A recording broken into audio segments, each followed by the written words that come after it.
এক মাস সিয়াম সাধনার পর এলো খুশির ঈদ। সকালে ঈদের নামাজ আদায়ের মধ্য দিয়ে শুরু হয়েছে ঈদের আনুষ্ঠানিকতা। দেশের বিভাগীয় শহরগুলোতে ঈদের প্রধান জামাত অনুষ্ঠিত হয়েছে। কুশল বিনিময়ে কোলাকুলি, স্বজনদের কবর জিয়ারত, আত্মীয় স্বজনদের বাড়ি বাড়ি ঘুরে সাক্ষাৎ করে ঈদ উদযাপন করছেন অনেকেই। সারা দেশে উৎসব মুখর পরিবেশে অনুষ্ঠিত হচ্ছে ঈদ উল ফিতর। আধুনিক স্থাপত্য শৈলীতে নির্মিত দক্ষিণ এশিয়ার সর্ববৃহৎ ঈদগাহ দিনাজপুরের ঐতিহাসিক গোরে শহীদ ময়দানে অনুষ্ঠিত হয়েছে ঈদ উল ফিতরের জামাত। একসাথে এবার লাখো মুসল্লি নামাজ আদায় করেছে। নিচ্ছিদ্র নিরাপত্তা ব্যবস্থায় সুষ্ঠু ও শান্তিপূর্ণভাবে বৃহৎ এই জামাতে নামাজ আদায় করতে পেরে খুশি দিনাজপুর সহ দেশের বিভিন্ন স্থান থেকে আগত মুসল্লিরা। সকালে চট্টগ্রামের জমিয়াতুল ফালাহ মসজিদ প্রাঙ্গণে ঈদের প্রধান জামাতে অংশ নেন ধর্মপ্রাণ মুসল্লিরা। জমিয়াতুল ফালাহ মসজিদ মাঠে প্রধান জামাত পরিণত হয় ধর্মপ্রাণ মানুষের মিলন মেলায়। জোরদার করা হয় নিরাপত্তা ব্যবস্থাও।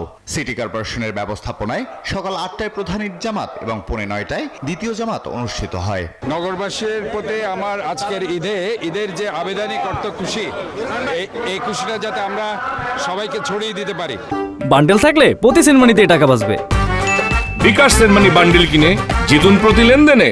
সারা দেশের মতো বরিশালেও যথাযথ ধর্মীয় ভাবগাম্ভীর্যের মধ্য দিয়ে উদযাপিত হয়েছে পবিত্র ঈদ উল ফিতর। সকাল 8টায় নগরীর বান্দ রোডের হেমায়েতুদ্দিন কেন্দ্রীয় ঈদগাহ ময়দানে ঈদের প্রধান জামাত অনুষ্ঠিত হয়।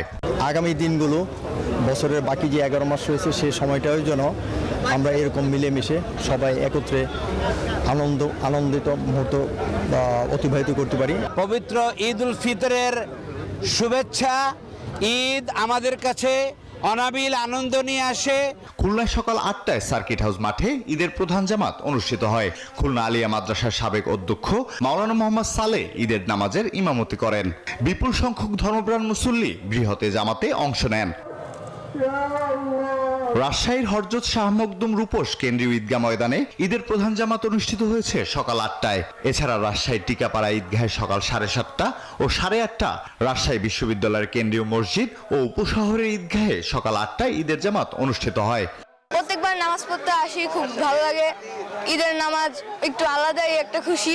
আমরা চাই যে মুসলিম উম্মার যে সারা বিশ্বের যে অবস্থা, সেই আমাদের সব দোয়া করা উচিত এবং আমাদের একত্রবদ্ধ হয়ে। বগুড়ায় 1803টি মাঠে ঈদের নামাজ আদায় করেছেন ধর্মপ্রাণ মুসলমানরা। প্রতিটি ঈদগাহ মাঠে মানুষের ঢল নামে। ঈদের প্রধান জামাত অনুষ্ঠিত হয়েছে সকাল 8:30টায় শহরের সূত্রাপুর কেন্দ্রীয় ঈদগাহে। এই নামাজ আদায়ের মাধ্যমে আমরা আল্লাহর কাছে দোয়া করলাম যে দেশ জাতি যাতে ঐক্যবদ্ধ থেকে বাংলাদেশকে একটা কল্যাণ রাষ্ট্রে পরিণত হয়। দেশের সব জেলায় যথাযথ ধর্মীয় ভাবগাম্ভীর্যের মধ্য দিয়ে ঈদ উল ফিতর উদযাপিত হচ্ছে। আলহাদি খান, ডেস্ক রিপোর্ট, নিউজ 24।